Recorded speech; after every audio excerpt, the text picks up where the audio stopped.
પછી છે નાગોર્નો કારાબાખ. તો તાજેતરમાં ચર્ચામાં રહેલ જે નાગોર્નો કારાબાખ છે એ કયા બે દેશો વચ્ચેનો ડિસ્પ્યુટેડ એરિયા છે? તો એ છે અર્મેનિયા અને અઝરબૈજાન વચ્ચેનો ડિસ્પ્યુટેડ એરિયા હતો.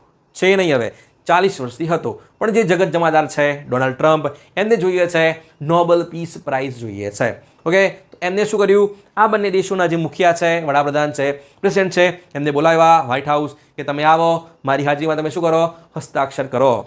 શું કરો? શાંતિપૂર્ણ સમજૂતી કરી લો. હવે તમારે લડવાનું નથી. કેમ? કેમ કે મારે શું જોઈએ છે? નોબેલ પારિતોષિક જોઈએ છે. એટલા માટે જ આપણને વારંવાર કહી રહ્યા છે કે પાકિસ્તાન અને જે ભારતનું જે યુદ્ધ છે એ મેં જ અટકાવ્યું છે. ઇવન આપણા વડાપ્રધાન કહી રહ્યા છે કે વડાપ્રધાન જે મોદી કહી રહ્યા છે કે ટ્રમ્પનો ફોન પણ સુદ્ધા નહોતો.